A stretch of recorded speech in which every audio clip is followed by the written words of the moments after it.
It's moving day. We need to make sure our air and our tires match before we hook up to this beast. Welcome everybody. Wish I could have a refrigerator. Welcome everybody to another moving day here. It is about 3 days out from Thanksgiving here in Florida. And once again, our refrigerator went out in the live. People in the comments have said, ever chill? They called it something, I forget what was it. Never chill, that's what they call it, never chill. Even though it says ever chill, they said never chill. And that's what's happening now. Second time this year that thing went out. Last time it took about 3 weeks and we were trying to get a replacement. And about 3 weeks later, it just started working again. Just before Thanksgiving now, and it went out again. And we're really hoping it doesn't either take another 3 weeks before it just mysteriously wackily starts working, or we get a replacement, hopefully with a different brand, because you fill this thing up with food and then you just have to throw it away. It's becoming a hassle. If it was just a one-off deal, it would have been okay, but it's becoming ridiculous. You say the refrigerator going out is ridiculous again? Would you? Your food doesn't stay cold. What are you doing? Who are you?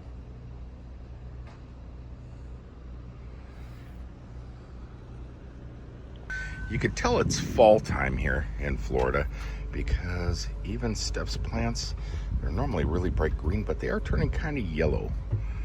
That's about as yellow as they're gonna get though, I believe. But look at that cactus, it's doing really good. This is why I hate people that stay full-time and live at the campgrounds. They decide to put these sheds and everything up, plant their plants. Try taking everything out from underneath the RV and not get stabbed by crap like that. Yeah, this should not be allowed.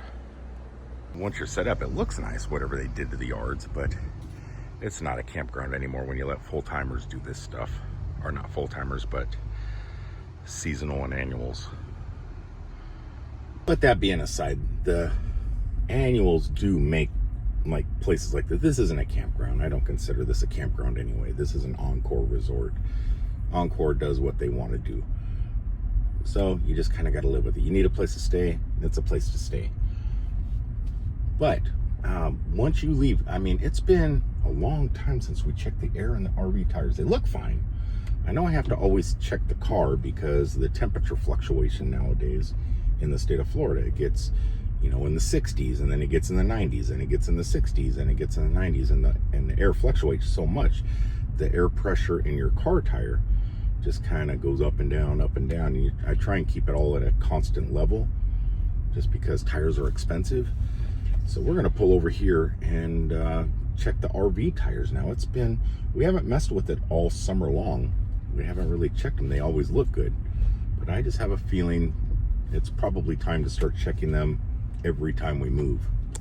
This is something every RV should have, just a nice electric air compressor. These things here, it saved my life, not only in that car, but also here in Steph's car. They really come in handy. All right, so we are all done. I got this one here for like 45 bucks at Walmart and got it about a year ago for Steph, but because our cars also come with, our cars come with tire repair kits. They already have some built in. We just kept the one that's inside of her car. Works great, a little bit slow, not as fast as that one, but it does the job. So we have a couple of them for the cars and for the trailer. Well, dog, you ready for a new home? We're gonna go get a new home. Yes, we're gonna get a new home. Oh, I mean, same home, different location. Rear view camera on the RV set.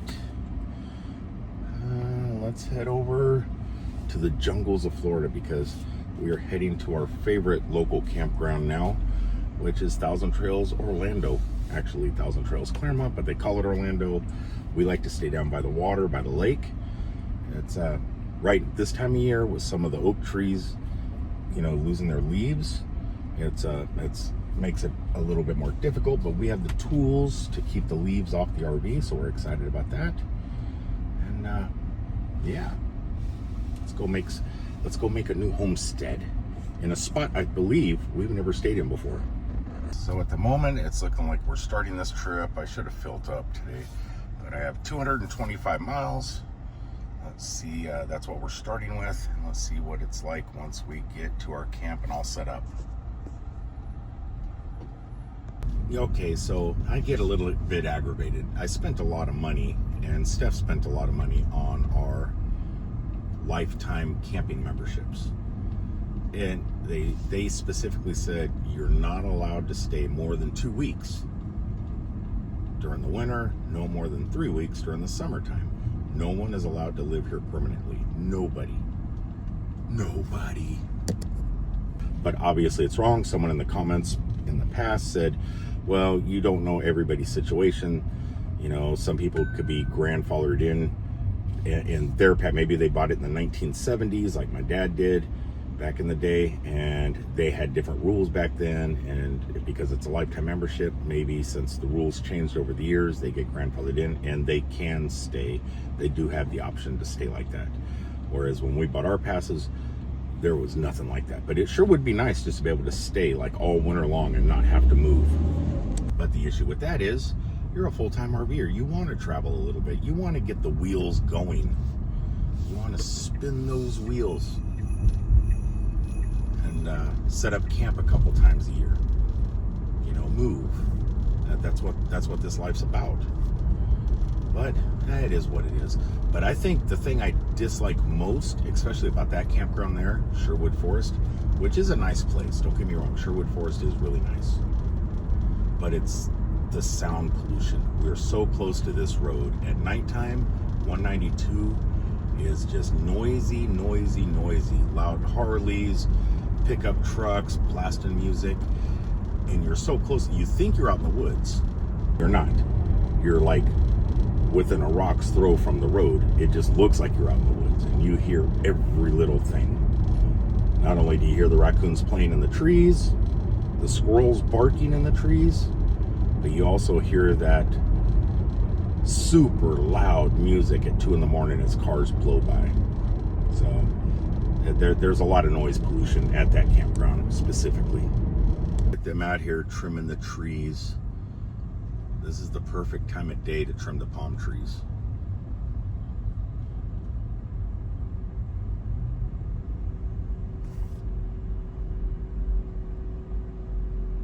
Fall in Florida. Oh, the traffic, not moving at all. I just got out the phone with RV, Marine, and Boat where we buy the live trailers. There's a place in Americus, Georgia, which is the headquarters where they build them. And then scattered throughout Florida and stuff, there is a few service repair centers for live trailer. And I just got off the phone with them. And what I'm telling you, man, yeah, the trailers are a little quirky. They have their issues, right?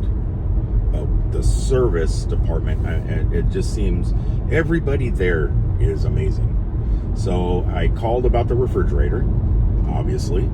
And last time there was kind of it was a little bit more difficult, but then it started working, so it wasn't a big issue. This time here, though, they're willing to bend over backwards to really help us out, it sounds like, during the holidays, during Thanksgiving time. So in our next video, so stay tuned for the next video coming, because it looks like either I'm going to drive all the way to Newport Richey, pick up a service guy, bring him all the way over here to Claremont, have him look at the refrigerator, and then run him back so he could put in for a new refrigerator. Or they may put in for a new refrigerator, I go pick them up, bring them back with the refrigerator, and they install it at the campground. Or we can just leave camp for a day, hook up to the car, and drive to Newport Richey, which would not be bad because we haven't really went on a road trip like that with the RV yet, except the day we purchased the RV and brought it to the campground. That was the only time we've driven out to Newport Richey or came from Newport Richey with this trailer. So that wouldn't be bad neither. Just leave camp set up, hook up to the RV, leave early in the morning, head out to Newport Richey, maybe get some video and photos by the beach with the car and the trailer. That just sounds amazing. But it seems like there's a few options they're giving us. They're going to call us by Friday. They wanted to do it today. They wanted me to come in today, but we can't. We're on our way to moving, and possibly tomorrow. They said they would even work on Thanksgiving Day to get this stuff going. So you guys, amazing. I'm going to leave a link. If you want a live trailer or you need service, I'll leave a service phone number for them down below so you don't have to go hunting the internet for it. All that stuff's going to be in the description. A lot of people talk about these trailers like, oh, you know, they have condensation inside or this or that, and they don't. We live in Florida. We haven't had any condensation. The build quality, this and that. We're getting close to 400 days of full-time living in this thing. Really, the issues we've been having are rather small. The refrigerator's kind of a big deal, though. I mean, that's a big deal. But that's not on them. Well, we are directly across the street from the campground. It is 190 miles. What did we start at, 225? Or 220 something? So we came a pretty good way. Not too bad. Oh, I'll fill up in a little bit, top it off so I can work later tonight. But yeah, these things pull really nice. They're incredible. I was just talking to Steph on the phone, saying this is so much better than having Cousin Eddie, our old 33-foot Holiday Rambler RV. I feel so much safer pulling a trailer than I do an RV. If anything happens, I could just drop the RV and go get help. And they look just so good with the cars, man. They just look so good. I was telling the guys over at Live just now when I was on the phone with them, we did hindsight, right? It's hindsight is 2020. We should have got the one a little bit larger than this, the bunkhouse, you know, but we didn't know. You know, we were new. We didn't know. We thought we'd always have small cars like the Nissan Leaf or something, and the Chevy Bolt, which that's what this trailer is meant for. We didn't know that eventually we might upgrade the cars a little bit for gig work, and that those type of cars like the Tesla and the Kia EV6 and stuff can pull much heavier loads. And so we could have had something a little bit longer, more beds, more space, but this will do. It's not too bad. The 17-foot, it's good for two people, a dog and a cat. Yeah, the great thing about this campground here at Thousand Trails is it's so massive. The only real sounds you hear that are noise pollution is just behind the lake is Disney's Animal Kingdom, Magic Kingdom, and all that stuff. At nighttime, about 9 o'clock at night, you hear the fireworks. That's your sound pollution or noise pollution, is for about 20 minutes you get fireworks. Now for years and years and years now, for about 5 years, I think I've had Thousand Trails, maybe a little bit longer, possibly 6. Steph's had hers for about 4 years or so, and we've never had them choose our campsites before. Today is the very first time that we're really worried about the campsite that they are giving us. We're in our same section we like, down in the woods, because we prefer in the woods and not up at the top where it's all grass and concrete and it looks like a big grass parking lot. We don't like that. We like it down in the woods where we have a little bit of separation by, you know, Florida nature. But the one we're going to now, I think it might be too small. I think the thing that's going to save us is this Live trailer. When we had the 33-foot RV, it took up a long space. This trailer is only 17 feet long, maybe 18 with the tongue and stuff. But we could back it way into a campsite and give ourselves room with the cars, you know. But we're worried, you know, because we could pull cars in like this, you know, from the nose to the trunk of the next car.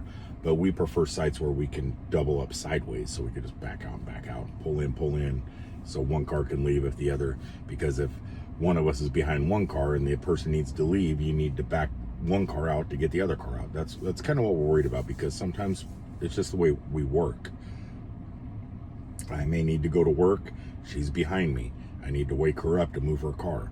So we're a little bit worried about space, but we should be able to get both cars in our campsite, you know, even if it is like, you know, like we're sitting in traffic. But it just because this trailer is so short, we should be able to back it so far in, it gives us plenty of room. Fingers crossed we got an okay site.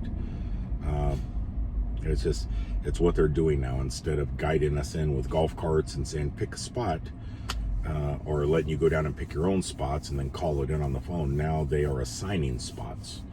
And it's just they're just trying to make changes to try and work the whole system out to become more efficient, because high season gets crazy here. Everyone from up north comes down and fills up our campgrounds, and it's you know, because it's snowing up there, they don't want to be in the snow, but they don't realize how cold it does get in Florida in the wintertime. It may not snow here, but it's a different kind of cold, and it's not a good cold. Okay, I should have did a video of us setting up camp, but we're getting there. Bad thing today is the campground is so full. I mean, it doesn't look like it because, like I said, we like down here in this section was more woodsy, but there's no picnic table. So Steph is gonna set up our area over here by the power box because we are way too close to the bushes over here. So she's setting up stuff here. If we can get a picnic table, it'd be nice, because she does tend to carry around a lot of plants with us. Every time we move, she's bringing a whole city garden, a whole community garden with her. You can see, this is what I'm talking about. I would much rather have this lifestyle than up on top 1,000 trails up here, where it's just like a parking lot. Here, at least, like, we do have neighbors. There's neighbors right there. But look what we got protecting us from them. We have a little bit of space. It's like we have our own little piece of property for 3 weeks. And yeah, it's just much nicer. And listen to those birds and squirrels and possibly raccoons in the tree. They're going crazy. That is sounds you will not get up above.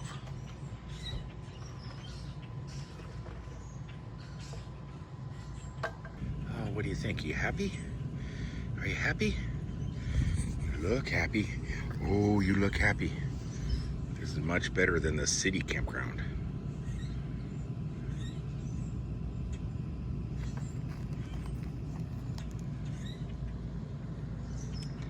Live, love, EV. Yeah, this is the life. So Factory Boat and Marine and RV, there'll be a link in the description below for their website if you want to check them out. And it's very affordable RVs. These live trailers are super cheap, super light. Like I said, you can pull them with your cars. Actually really simple. I was going to say fairly simple, but it's really simple. And you just feel much safer than you do in a regular RV. Trailers are the way to go. I don't know why the last 5 years, or before this, I lived in a regular RV for 5 years, and I was always worried about breakdowns, flat tires, engine blowing, fan belts, all this other stuff. Just crazy stuff. All those days are gone. Pretty happy with our choice. Fairly happy with our choice. Like I said, we should have got one just a little bit bigger, but live and learn. Peace, everybody.